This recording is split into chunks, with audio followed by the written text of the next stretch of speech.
Oh. Oh. I just came to the fridge for a snack. I didn't know I'd find a whole meal. Except the people in today's video are looking for a little more than a snack. And we ain't talking the snack that smiles back. Shirt check.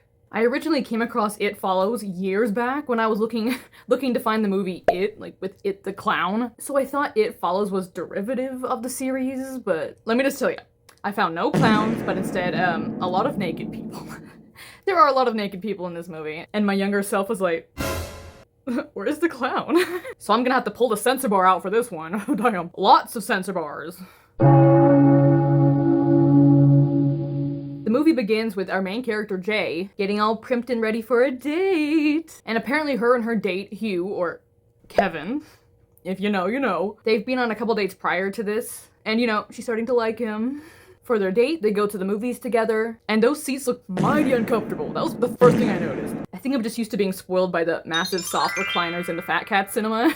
And before the movie even has a chance to start, Hugh and Jay are talking, and Hugh makes mention of a girl in a yellow dress, and when Jay turns around to see who he's pointing at, she sees no one there, and she's like, are you messing with me? And he's like, no, she's right there at the entrance of the theater. You don't see her? And that's when Hugh gets mighty freaked out. And he's like, okay, we need to leave. We need to get out of here. I feel sick. I don't want to do this anymore. So he quickly drags Jay out of the theater with him and rushes out and heads back to the car. And he's like, yeah, I didn't feel good. I feel better outside now. So Jay is obviously confused as hell and a little sussed out. So they skip the movie altogether and just go to dinner instead. But if I was already in the theater waiting for the movie to start, especially after I already bought my ticket, it would take one hell of a lot to drag me out of there.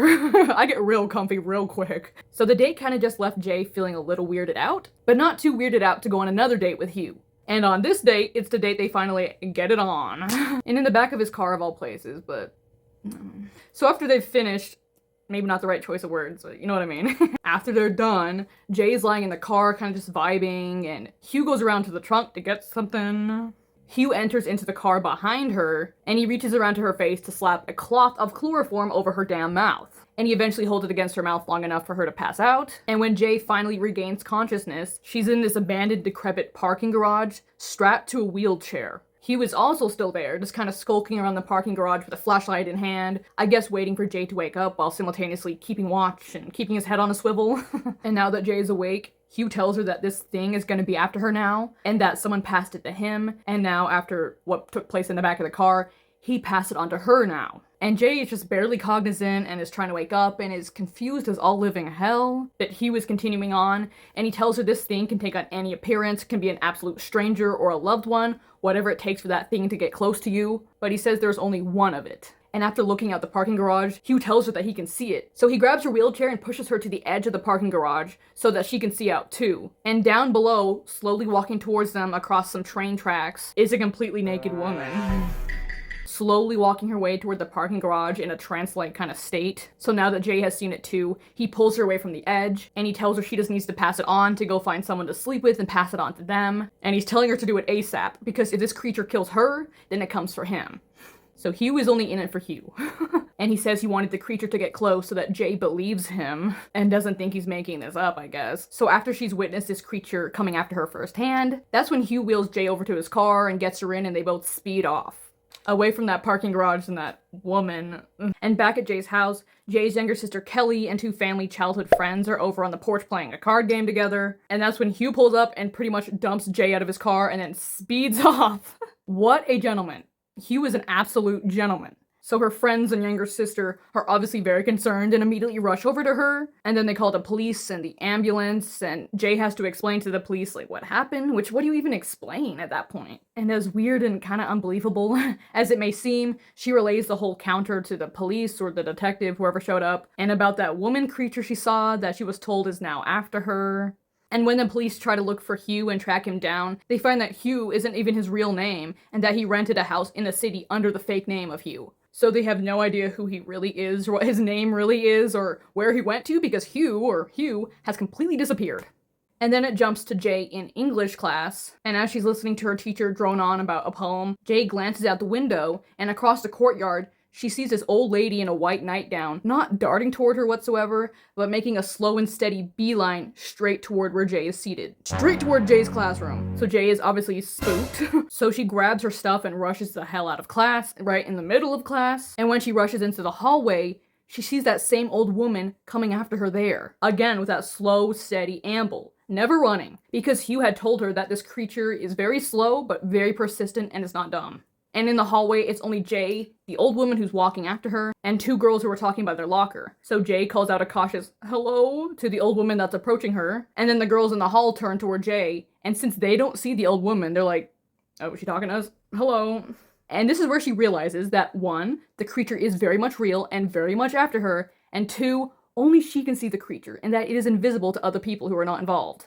Or not afflicted with the disease, or the curse. So Jay realizes the full extent of the situation, and she rushes off the campus, and she gets in her car and speeds over to her sister's workplace, and their childhood friend Paul also happens to work there with her sister Kelly. So Jay comes in and is obviously spooked, and relays to the both of them what just happened. And since, you know, the both of them were present when Jay was dropped off the one night, and they've been brought up to speed about what happened with Hugh, they've been fully informed and are up to speed. But I'm pretty sure they're having a hard time fully believing her, because this is, I mean, it's a crazy story. And when it comes to people being chased or followed by invisible things you can't even see, yeah, that's a little hard to believe sometimes, you know? But they hear her out regardless and give her some ice cream to eat while she's relaying her trauma. Because, let's be honest, ice cream is the best cure-all. And Paul also has some concealed or not so concealed feelings for Jay, and I'm pretty sure he's had these for years. So he kind of steps in and says, you know what, let me just stay overnight at your house and I'll keep watch for you while you get some sleep. And the sisters are a little hesitant at first because they know of Paul's crush on Jay, but they finally agree. So Paul comes over to stay the night, as well as their other family friend Yara, who was also present on the porch that one night where Jay was dropped off or dumped off back home. So she's brought up to speed as well. Later into the night, it's just Paul and Jay downstairs watching this ancient black and white movie, and they're just kind of reminiscing on childhood memories past, when they hear a window shatter. So all her friends really know about this whole situation is only the vague stuff that Jay has been able to relate to them. About Hugh telling her that he gave her something in the form of a creature following you and trying to kill you. So that's all they really have to work with, so they have to trust her a lot in this. But I'm sure Paul believes her story a lot more when he hears that window shatter. So because Paul is her knight in shining armor, he goes to check it out, and he tells her, yeah, there is a window broken in the kitchen, but he doesn't see anyone there. Although, you know, he wouldn't, because the creature is invisible to anyone who's not following and chasing after.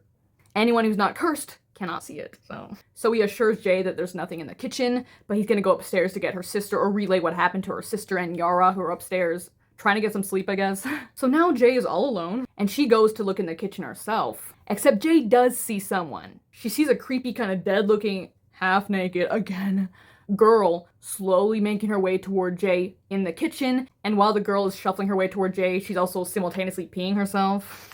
Which, based on the creature's weird, abnormal appearances thus far, like, it looks human, but it's always a little off in some way. I just took that as the creature not being able to fully encapsulate the human, not only human appearance, but human mannerisms. Like, it's trying but failing.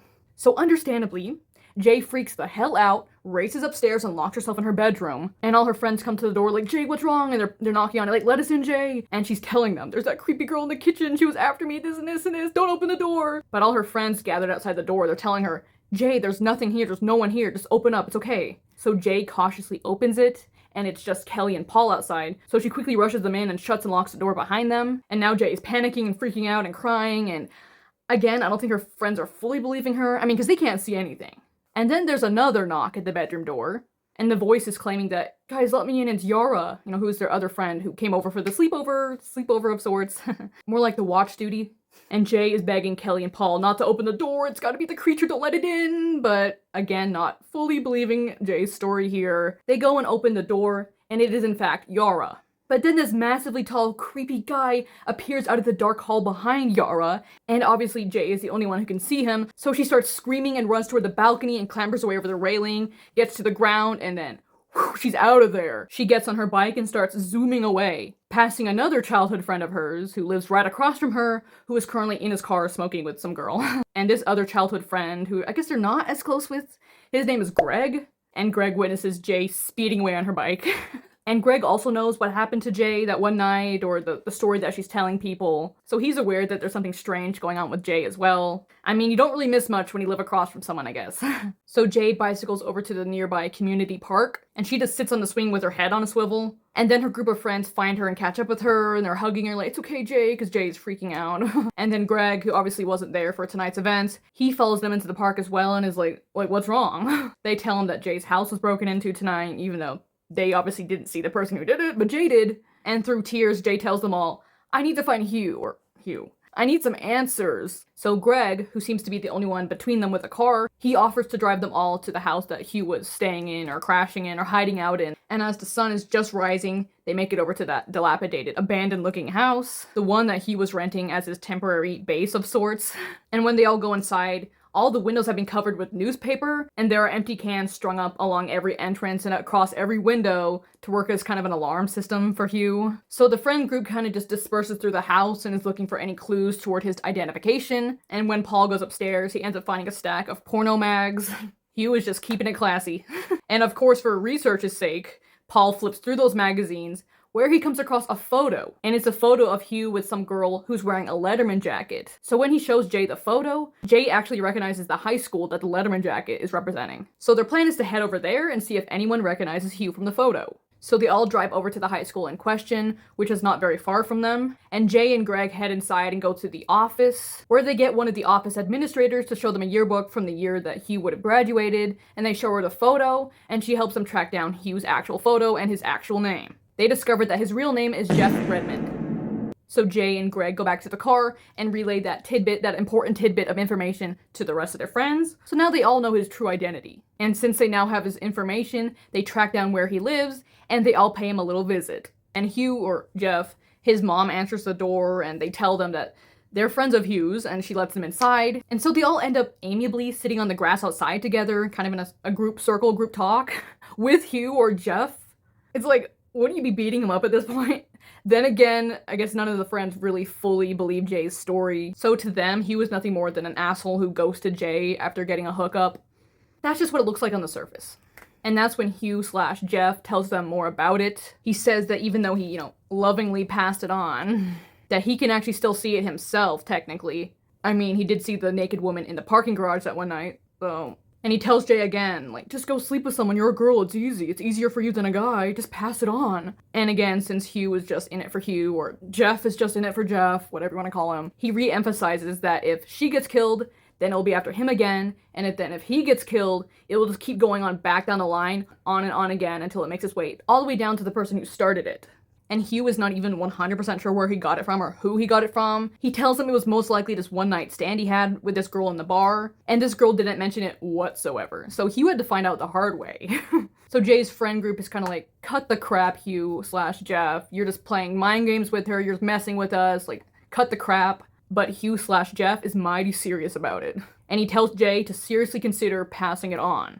So after that lovely encounter with Hugh/Jeff, such an asshole, the friend group travels down to Greg's parents' older beach house or beachfront house, where they go to kind of hole up and keep watch of Jay there. And while they're all lounging and chilling on the beach, and Yara's in the water on a pool donut, chilling and vibing, a Yara lookalike approaches from behind Jay, but since her friends cannot see the creature, no one is aware. That is until Jay's hair is picked up and pulled by this invisible force, and all the friends start freaking out what the hell? And Jay's immediately freaked the hell out and gets to her feet and tries to yank away, but the creature has her by her hair and Jay can't get her hair loose. But right before this started happening, Greg left and he went over to the bushes to go pee. So Greg is not witnessing any of this. So as this invisible to everyone else creature is pulling Jay's hair and tugging at her, Paul picks up a beach chair and hits the air where a creature would be, and he does indeed hit something right before being flung back. But subsequently, the creature lets go of Jay's hair, and they all scramble away and sprint over to the beach house, and Greg is left behind, completely unaware to the whole situation. And Paul has these big gashes or scratches on his stomach from where he was thrown by the creature, and Greg is still outside, none the wiser. And so now that they're back at the beach house, Jay grabs the gun they have there and starts shooting at the Yara lookalike who is slowly making her way toward them. Again, only she can see it, which would be horrifying. But by this point, Greg is walking over what the hell's going on? And she's almost shooting Greg, who's in the background behind this Yara lookalike. And Jay actually does manage to shoot it, but it gets right back up, which is great. Woo! So they all rush back inside and shut the door and lock it, and then they hear a pounding at the door, and it's not Greg. And the creature, who is now in the form of that super tall, gaunt, scary-looking guy from before, Jay can see it through the window, and it goes over to the door and kicks a hole in it. And if her friends did not believe her before, they probably should now, because an invisible horse just kicked a massive hole in the door. But in that same moment, Greg finally makes his way over to them, and he's like, "What the hell you do to the door?" Because, Greg can't see anything and he missed the whole thing with her hair being pulled. And that's when, in the form of a creepy child creature, the thing appears through the hole in the door, and so Jay loses her mind, freaks the hell out, and runs out the back of the beach house. And then the creature in the form of the girl kind of follows Jay out as Jay sprints to the car. So Jay gets inside the car and speeds away as her friends are chasing after her like, Jay, come back! And her friends are pretty damn close to the creature, but they obviously have no idea. But because Jay is so frantic and freaked out, she almost crashes into a truck that's backing out, so she has to veer off the road and crashes into a cornfield. Then Jay wakes up in a hospital bed with all her friends in the room asleep around her, and her head is being bandaged and she has this big cast on her arm. But it's also super scary because she has no idea how long she's been out, and like, what if the creature's right outside the door by this point? And now she's confined and stuck to the hospital bed for who knows how long. So the creature's gonna have every opportunity to make his way over to her. And so because of her now being stuck in the hospital, when all her other friends have left, Jay and Greg get it on in the hospital bed. I guess so that Greg can take the curse from her because, Jay is confined to the hospital now. But, Greg is also not much of a believer still by this point, so I think he just saw an opportunity and he, took it.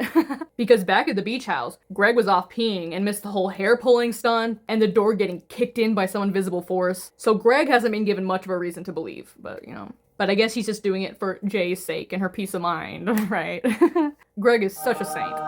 So 3 days pass, and in that time, Greg sees nothing, which is not going to help out his lack of belief here. So I'm sure by this point, 3 days later, and after seeing absolutely nothing or no one at all, Greg is more and more sure that this was all in Jay's head or something like that. So Jay is released from the hospital and kind of just holds herself up in her room and locks the door and doesn't want to let anyone in. And Greg is just, I guess, out here chilling, because he has not seen any semblance of any creature whatsoever. So one night, soon after, Jay is watching out her bedroom window, and like I said before, Greg actually lives in a house across from hers, so Jay's looking out her window and kind of keeping an eye on Greg's house and Greg himself and his family. And then she sees what looks to be Greg, all in white, outside his own house at the door, knocking to be let in. And just by the way this Greg is moving, something's a little off. And she realizes something is fully off when Greg takes a big rock and smashes the window to get inside. And this scene was actually so creepy. So Jay hurriedly picks up the phone and tries calling Greg's house, and Greg himself, pick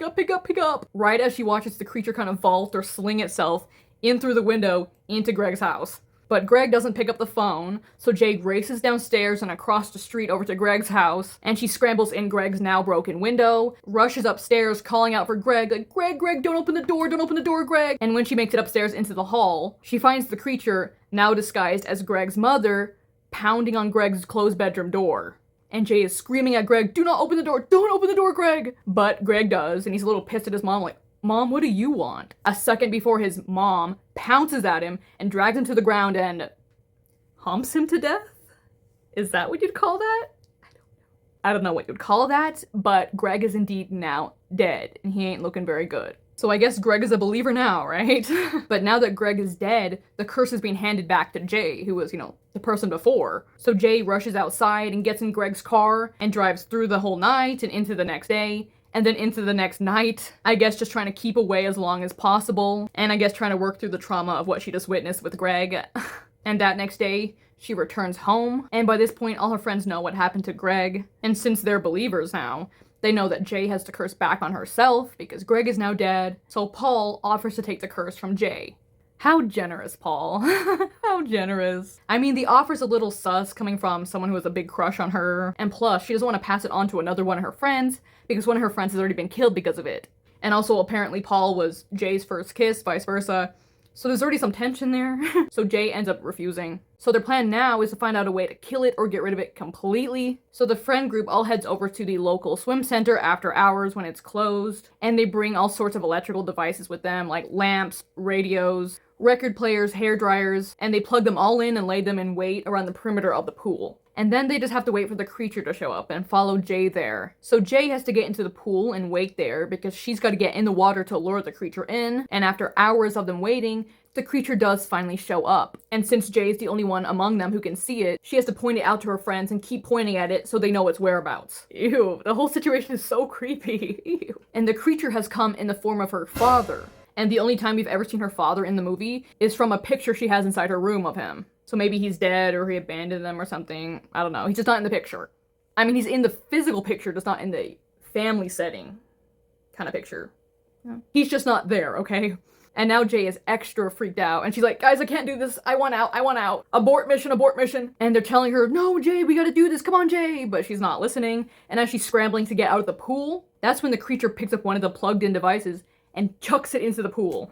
But I guess since the pool is so huge, Jay doesn't get shocked. But then the creature starts throwing multiple of the devices into the pool at Jay and trying to hit her as well. So while Jay is frantically trying to dodge and not drown, she has to point out the creature to them, otherwise they don't know where it is. And once she points it out, Paul shoots at it, but he misses and hits Yara in the leg. Whoops. But amongst all the madness, Paul keeps shooting at it and trying to hit it. And when Jay's able to point it out again, that's when her sister Kelly throws a blanket over its head, so now all her friends know its whereabouts, and specifically the shape of the creature. And specifically, where the creature's head is. So, gun in hand, Paul goes up behind it and quickly shoots it in the back of the head, prompting the creature to psh into the pool. But now it's in the pool with Jay.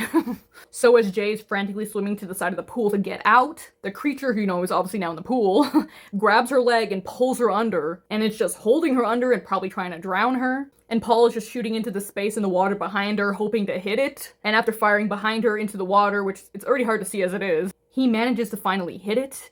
So it releases Jay, and she's finally able to scramble her way out of the pool. Although now there's this blistered hand mark on the skin around her ankle. So after a moment of collecting herself and catching her breath, Jay crawls back over to the side of the pool and looks in to see if she can locate the creature. And that's when she sees this massive clouding of red mist burgeoning through the water and growing. So does that mean the creature's dead? I don't know. They don't know. None of us do. We're all out of the loop. I feel like Leroy knows somehow, though. He knows a lot of stuff. Most of it being sinister and evil, and not helpful whatsoever. But don't want to make him mad.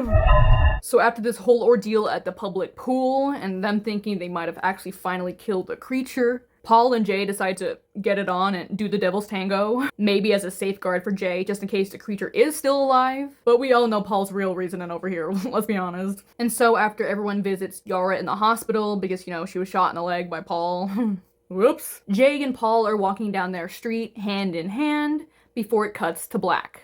And thus concludes It Follows.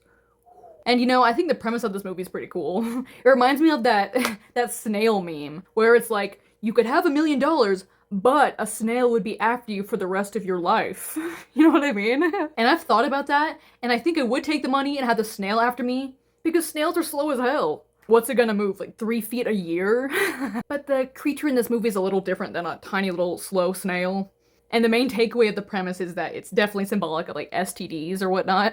But also, can we talk about how big of an asshole Hugh is? Or Jeff, whatever you want to call him, doesn't matter, asshole regardless. Instead of seeking out a one-night stand, because, you know, he's obviously not opposed to that, because that's how he got it, through a one-night stand. Instead of that, he strings Jay along and plays with her heart for multiple dates, and then immediately ghosts her after giving her this deadly curse.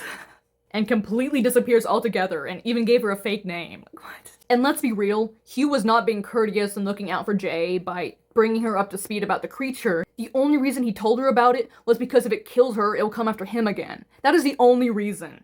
Hugh does not give a damn about Jay. Hugh was in it for Hugh. Or Jeff was in it for Jeff, whatever.